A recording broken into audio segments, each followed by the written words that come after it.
What will you do to organize the Department of Education to deliver staff development more effective teachers?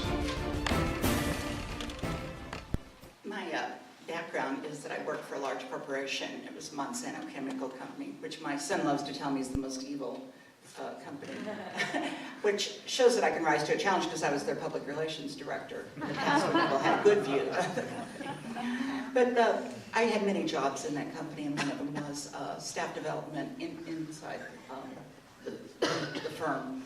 And so I have a background in that, working with employees. I also worked for John Portman. He's an architect that built most of downtown Atlanta, and I was his PR director for the merchandise mart. So we had to deal in large-scale numbers of employees, even send our news releases out in 25 languages.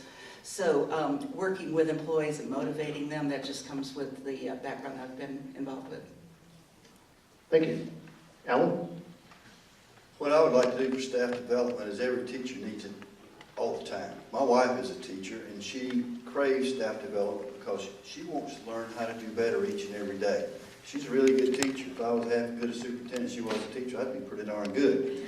But she craves knowledge. She wants to learn. She wants to know how to teach her kids better. She wants to know how other places teach. And so I would use our regional educational service agencies, which are located throughout the state, because it's convenient for the teachers to go there. It is convenient for the people in the DOE to go to those different places all over the state of Georgia, so they can have appropriate small training. You don't have to take them to Atlanta. You don't have these big 400 delegate meetings that you have where you go to these little mini sessions where you're cramped and you don't learn much. But you go to these regional education service agencies and you have people that can teach 1-on-10 about second grade math. You can teach teachers about 1-on-10 about Georgia history. You can teach the teachers 1-on-1 to have local staff development that is relevant to their school, that is relevant to their students, and that actually costs you nothing because the recesses are already there, their staff development people are already there, and the state people can drive there and impart their knowledge and wisdom. And this type of staff development that is more hands-on, 1-on-1, costs the state of Georgia nothing, and we learn something new every day. Thank you. Thank you. Mike? Thank you, Alice. And professional learning is absolutely critical. In my experience, student achievement tends to trail professional learning. You've got to have high-quality professional learning, and you will see. If you focus on it, you'll see the needle start moving in professional learning. You talk about how are we going to do that. First thing we have to give our teachers is the time to do so. 2/3 of the districts in our state are operating on less than 180 days that are required by state law because of the funding issues. The professional learning days were the first to go. We don't have the time, so we've got to find a way to provide our teachers the time. How do you do that? Well, we've got to use the resources. The regional educational service agencies, they are our best friend. They've got talent. They are close to the local districts, and they can help get the professional learning out there. So we have to support them, and we've got to have a symbiotic, hand-in-glove relationship where we are working together to help our teachers do a better job teaching. We've got to use the talent that we have in the state of Georgia in our teaching corps. There is plenty of talent out there. We can utilize the best practices across the state. We can archive those lessons. We can use GPB, and we have, to archive the lessons so that third-grade teachers can view it on their own time. The administrators can say, hey, let's look at questioning technique, for example. Those teachers can get together at their own convenience, look at the lesson, and then get together and talk about it. But we've got to utilize webinars. We've got to use archive professional learning activities, and we've got to use the talent we've got across the state in the teaching profession through the recess, because teachers learn best from teachers, and they believe it when teachers are sharing the successes that they've got. We've got to get best practices from across the state and make them available to all of our teachers. Thank you.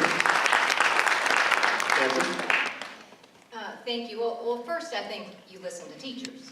and you ask them what it is their needs are, what they feel their training, and that probably will ebb and flow depending on where they are in their career and what location, if they've moved from a metro to a rural area, or changes like that. So we need to listen to our teachers. But we've got to measure the efficacy of training. And I mentioned earlier that Texas has a system, the financial allocation system of Texas, and they measure these things. For every dollar spent, they get a measurement on the return on investment financially for the taxpayer and an increase in achievement. So we want to make sure the taxpayers of Georgia are paying for training that is driving student achievement up. We want to make sure that it's we're being frugal with that it's not lots of money and little achievement gains. So we need to listen to teachers, see what they need, and then we've got to measure the different programs. And then we can share that other states are doing better than us on this because they're measuring their results. And we need to work with our regents who are overseeing the colleges in our state, because that is, they're producing teachers, and we need to know when they graduate, are they effective from day one? And if not, why are they not as effective as they are from, say, Vanderbilt? What's going on there? We need to understand that and work with the state system. I spoke with a regent the other day about that issue. So there's a lot of study to be done there. We just can't say, just have platitudes. Well, we want to just, teachers learn better from teachers. And so we need to actually check that out. We need to verify that. We have to determine if it actually works. And that you're getting return on investment. Otherwise, we're wasting your money. It's your money. So we've got to take a look at systems that do track that, and that's the kind of accountability I want to bring to Georgia. Again, as an individual who was in charge of staff development, I can, and has seen some of the things that's come out of DOE, I can assure you that most of the stuff that I've seen, if you suffer from insomnia, it's a good cure. Because, one of the things we look at as far as education is concerned, for a teacher, it has to be purposeful, it has to be meaningful, it has to be sensible. It has to be relevant as far as what we use. And so many times in education, what we find out is that, it's highly faddish. Today's, fad is yesterday's news.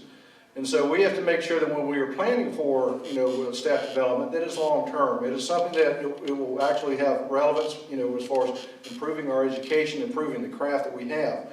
And part of the problem that we have up there is that, you kind of go back to marketing. Anytime you have a delivery system, you make sure that, that it's proven and tested. You field test it before you actually send it out to the customer base. And there's a reason, why businesses do that. So that they can show relevance, so they can make sure that it's meaningful, that it is sensible. So I think that when we look at staff development, yes, we have lots of delivery systems, but, as a teacher, if it doesn't meet a need, if it's something where I'm just going to sit for hours and hours and just be completely bored and waste my time, then, we don't need it. And there's a lot of that out there. So we need to make sure whatever we offer has been proven, it has been tested, and again, has been seen by the people that are actually going to use it. Let's have some marketing up front. Let's make sure that it is sound. Make sure that it does not put us to sleep while we're sitting there watching it. So, we can do some things, add some business to it, make it smarter, make it better. Thank you. Thank you, Richard. Very good. I've done staff development, teacher professional development, and teachers are a tough group because they're teachers and they know what they're doing in the classroom, and they want something out of it, and they want to come and be able to share their ideas too. So I've done professional development for recess. I've flown out to different states to do professional development for teachers who are in trouble because they haven't met AYP, in Newark, in New York, and work with school districts in Florida and Alabama.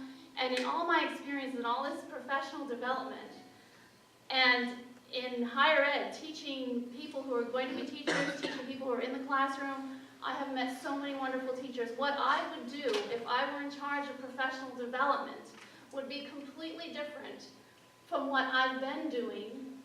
What I would do is I would get those teachers who are expert teachers, who are out there every day teaching with the material, and have them present what they're doing. That's what I would do. And it wouldn't cost us very much because they're already on the payroll. They're already doing it. And they need to be honored. I don't want to be that consultant. I've been that consultant who comes in, and flies out, and it doesn't work. Thank you. Kira? Well, I've been to staff development and as a teacher coming out of it because it was mandated by some person in the state that said you have to have so many hours of staff development. And I can tell you that it was not useful to me at all, none of it. And I've been teaching now for 21 years. What I can tell you is useful for me as a teacher, and what I can tell you is useful for most teachers is what are called professional learning communities. What we do as teachers is we work together and with other teachers within our school who teach the same thing. So we're going to come together, we're going to come up with some common assessments, we're going to look at the data of that common assessment or the results of those common assessments. And then what we're going to do is we're going to figure out what worked, what didn't. Gosh, you're really good at teaching mood. My scores weren't really good in that. Maybe we can switch children so that we can go ahead and make sure that my students understand it the way yours. Or show me what you did that's better. Professional learning communities are smaller than RESAs. They're smaller than the county, and they start at the local school system. And when we talk about professional learning communities, we're talking about trusting our teachers to be the content experts, but maybe not necessarily the delivery expert in that one specific area. So if we look at the professional learning communities, or PLCs is what they're called, we are looking at teachers trusting each other and looking at best practices and ensuring that those best practices are put into place. I think that's where we start, and then when we find schools that are really, really, really doing well on their tests and on their assessments, then what we can say is, gosh, that person's doing great. Decatur City Schools, they have a 90% graduation rate. We need to call in some of those teachers to find out what they're doing that's better than the rest of us. We utilize our local school, then we go to our neighbors. Thank you. And Yes. One thing I'm finding is when you go last, you have all these ideas, if you want to repeat all the stuff that I've heard, because it's all been, it's spot on. It's all very responsible and understanding. I will tell you, when we talk, when I think about organizing staff development, first of all, I'll tell you, it's key and essential. It needs to be impactful, and it needs to be rewarding. Like I said, you don't want to bore, you don't want to bore your teachers to death, but you want to give them something that they can have some practical application for. And if we're going to have standards on how many hours you need in a year, let's make sure that the scale represents that. So a first-year teacher would probably have a little more faculty development than your teacher that's been teaching for 21 years. And I agree wholeheartedly that we need to take our experienced teachers that are doing well in the classroom. I don't want to take them out of the classroom because that's where they're most effective, but we have to somehow harness what they're doing and pass it on to our other teachers.